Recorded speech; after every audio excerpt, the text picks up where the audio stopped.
What's good, YouTube? dgwhips are back in with another video. Today we're going to be talking about my part list and everything I use on my rear mount turbo MaXpeedingrods G35. Shout out to them, by the way. If you guys want a discount on any parts on your build, I have a link down below for 15% off. They have all kinds of parts like coilovers, turbochargers, OEM parts, even connecting rods like forged internals and stuff for your build. So go ahead and check them out. Shout out to them. They really helped me out, and working with them has been awesome, and I'm a proud sponsor of them. They might actually be helping me out with this build, so shout out to them. They're really awesome. By the way, if you're new to the channel, don't forget to like and subscribe. But without further ado, let's go ahead and get on into it. First things first, the car is very dirty. It did just rain, and I've been working on this, so I just haven't had time to really get this clean, but it's all good. We're just gonna ignore that and move past it. But I just want to go over all the parts, all the supporting mods, everything that I have on my rear mount turbo G35. It's a lot to go through, but we're gonna go ahead and knock it out of the park in case you want to do a similar build to mine. And mine is fully custom, so I pretty much ordered every part individually or custom built stuff, order parts custom, etc, etc. So I'll go ahead and just work back to front. Probably you're going to want to replace a few things first just to prevent you from having issues later. So I recommend changing all of your cam sensors with Hitachi cam sensors. If you have not changed them before, they're going to go bad and you're going to get issues, and you do not want to get cheap ones. They're going to give you issues, so make sure you change those out. I also recommend you change your variable valve timing solenoids and gaskets. These are known to go out and give stalling issues and run like crap. Timing, all that stuff will mess up if those go bad. So I would recommend changing those, as well as even doing your timing. I did mine. Get a good timing kit. If your tensioner goes bad or the guides start breaking off, you can potentially jump timing and it can start rattling, and it's just a big issue. It is a lot of work, but it's definitely doable at home. Just take your time, do your research, get good quality parts, and I did it myself. It actually isn't too bad. It's 2 heads to time, but it's all good. Make sure your cooling system is all good. Replace your thermostat, maybe get an upgraded radiator. My radiator is OEM, but it is pretty much brand new, so I just haven't bothered with it yet. And my coolant temps are still great, so I haven't been worried. But yeah, just regular maintenance stuff before you go anything crazy like boost. So while I was NA, I upgraded a few things. I did have an intake, which obviously that's a little different now because I'm boosted.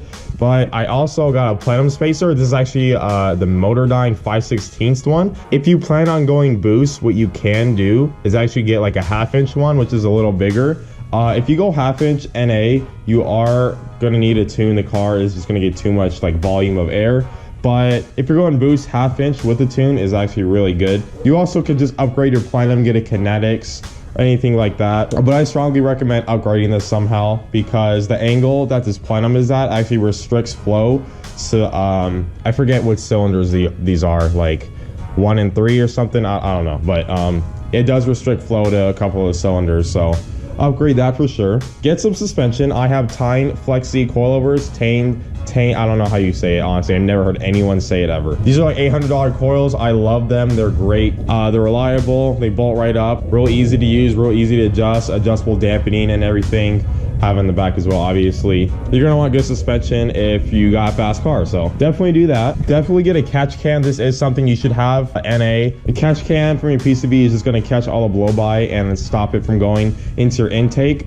And you do want it fully vented, so normally this would go back to the intake. Mine is actually fully blocked, so there's no chance oil vapors can go back into the plenum. I also have it vented back there. You want to make sure you vent your crankcase, by the way, if you're going boost. Otherwise, you're going to like ruin all your seals, so be wary of that. Now going on with all the parts you're gonna need for boost. Obviously, you're gonna need intercooler. I have a really cheap eBay Imusa one. I didn't really think I needed a big one. I'm not running a lot of boost, and I am getting a lot of cooling from the intercooler piping going all the way from the back of the car to right here. It's got plenty of chance to like cool down. So small intercooler. I didn't need a big thicky one. Only like 5 to 7 pounds of boost I'm running. So intercooler, you're gonna need couplers. You also can fabricate the cold side, which if you got a little extra money, I would recommend doing. That way it could be a little better fitment, and I did have a lot of trouble like feeding it through the suspension and all that good stuff. But I did make it work. Mine isn't perfect, but mine works. I don't have any couplers pop off or anything now, so everything's good.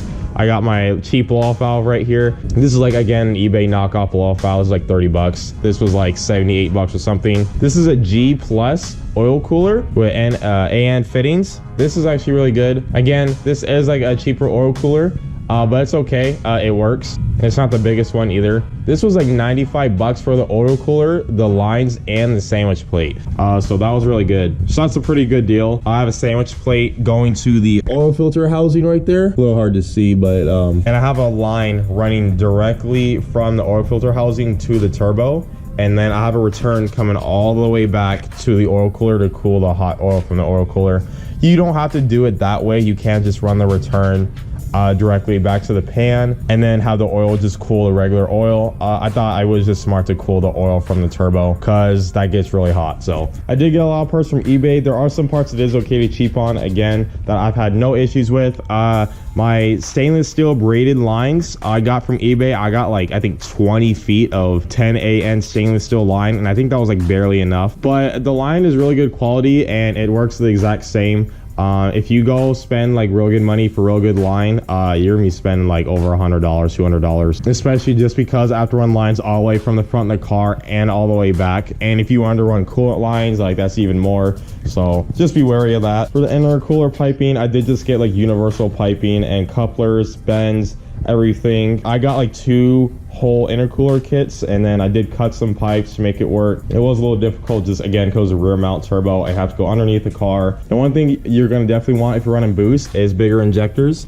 A little hard to see in there. But I I have some Denso 550cc Nissan GTR injectors. I have no issues with those. They're direct plug and play. I only spent like 200 bucks on them, which is a great deal. If you get like really good ones, you can spend like $500-600. But the GTR injectors are actually really good, and they can run E85 and everything. They're great. I also have a Walbro fuel pump, a 255 liter, I believe. That was pretty cheap. I think that was like 70 bucks or something, give or take. You're definitely gonna want to upgrade your fuel system if you're trying to run E85 or 100 octane or anything like that, and you're gonna need more fuel delivery if you're running boost. FYI, I have 2 glow shift gauges and then just a regular AutoZone gauge. I am gonna switch this out so it'll match later, but I just wanted one to work for now. This is my boost gauge. This was like 50 bucks. This is my air fuel ratio gauge. I actually am not sure if I like this one too much. This was like a $200 one, but I kind of just wish I went AAM, unfortunately.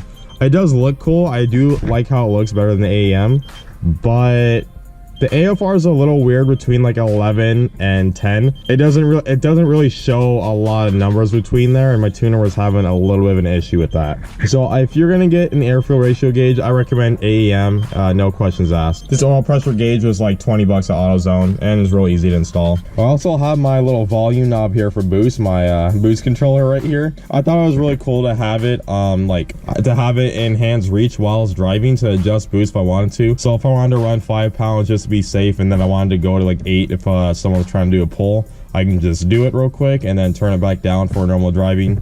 So I'm not running 8 pounds of boost all the time. You can go electronic boost control and do the same concept, but I just got a little Blocks boost controller. This was like 60 bucks used off eBay, and I'm running vacuum lines obviously all the way from the turbo and back, or from the turbo and wastegate and back, which wasn't that hard to feed through. Moving right along to the good part. All right, so this is my rear mount turbo setup. I don't have the best lighting right now because it is hard to record, hold a light, and like lay down. But you can see my turbo right here. The turbo, wastegate, the scavenge pump, the return line, vacuum lines, all the good stuff back here. So to actually mount this turbo to the exhaust, I spent $500 for a fully custom built exhaust. It was a full 3-inch single from the Y pipe, and then it had the V-band flange welded on along with a custom bracket to support the weight of the turbo. And this way I can just V-band the turbo on and off the car. This is a MaXpeedingrods GT35 turbo. I believe you can get this for like 135, 140 bucks, but you can also get it cheaper if you use my link down below in the description. And right here what you're looking at is actually the scavenge pump. This is the really noisy one. It's a cheaper one. I do want to upgrade and get a TurboWorks one that's a lot quieter. This actually works great. I don't have any issues with oil backing up anymore. and I have it mounted on the frame, but this is just pretty noisy. You can see I have a precision turbo wastegate right there. I did not want to cheap out on a wastegate. Wastegate is very important for boost control and everything like that. You do not want to have over boosting issues or wastegate sticking open and closed. It's just going to be an absolute pain. Definitely recommend spending good money on a good wastegate. I got this used for 200 bucks. You're also going to need like flanges and everything for your turbo, because this is a universal one obviously. So I think all the flanges and everything was like, along with the V-bands and stuff, that was probably like $100 in and of itself. I do want to fix my intercooler piping. It hangs lower than I'd like. I don't really like scraping everything on the ground, and I don't have that big of an issue, but if I hit a big enough speed bump, I will. So going back to the front of the car, I completely forgot about my Z1 oil pan spacer. I'm kind of not really liking it because I've redone the seal probably like 4 or 5 times and it's still leaking, which is pretty awful. So I'm kind of over it, and I think I'm just going to delete it for now and maybe sell it or something. It does increase my oil capacity, but if I'm just going to leak, no matter like what I do, no matter what kind of gasket I use, gasket maker, etc., I'm over it. I'm tired of leaking. I've redone every seal in this car. I shouldn't be leaking. I don't deserve these leaks, okay? I actually hooked up an intercooler sprayer. It's a little janky right now. I'm gonna clean it up once I move the intercooler back. When I put the bumper back on, I hit my windshield sprayer and this will spray water at the intercooler. It's a little better while I'm driving because it'll catch the wind and then just like push it into the intercooler. That will actually help a lot with controlling temps, especially in the summer. So I thought that was pretty cool. But again, I am going to move this bracket back, move the intercooler back, and reduce some of the piping down here. That way it's not sticking out as much. I just don't have enough clearance for a bumper right now. But once I move it back a little bit, it'll all be good. So also for miscellaneous things, you're going to need like brackets, T-bolt clamps, V-bands, anything else I would have missed, hose clamps, extra lines, all that good stuff. Be prepared to spend like another 150 bucks just like in case. I do recommend getting a bigger radiator, fans, you know, all the good stuff. And I'm definitely going to get tires and wheels pretty soon because I am having a lot of trouble actually hooking on my suspension. I do actually have polyurethane control arm bushings, strut arm bushings, power steering rack bushings because I have to replace my rack. That's actually my old one right there. You can see it's pretty busted. I also have polyurethane sway bar bushings, front and back, and I still need to do my diff bushings. I've just been slacking on that. I've had the diff bushings for probably like 3 or 4 months now, and I've just not installed it because I have just been doing so much car stuff. I have 3 cars to maintain, and I just want to get this rolling. I want to get this rolling, and then that car, that's just sitting there. yeah, I think I like touched bases on mostly everything. I might have missed a couple things, but you got the gist of everything, all the mods I have on the car, all the things I had before and after, maybe things I should get later on in the future. This car is never going to be done because I do want to go big power at some point. I want to build a block or swap an engine in, a VR30, a VR38, a LS, TJ, I don't know. It depends how I'm feeling, but I'm just enjoying the car now, and then I'm also just enjoying the WRX. And I think I'm actually gonna get rid of the Outback. I was gonna like resell this one because I got it for such a good deal, but because I got it for such a good deal and it is way better of a car, I might just keep this one and sell that one. I do gotta fix that one first, and I'm so tired of working on that one. It's so rusty, it's so many issues. I'm over it. But yeah, that should be about it. Comment down below if you have any questions on any parts or any concerns you have, any questions about the build, anything like that. I'll try to link almost all the parts, but there is a lot of parts, so I may miss a couple things. So don't be afraid to DM me or comment down below if you have any questions at all. But other than that, thank you guys again so much for watching. I hope you guys enjoyed the content. Thank you guys for following the build and supporting me. I really do appreciate it. Again, thank you guys again so much for watching. I will see you guys next time.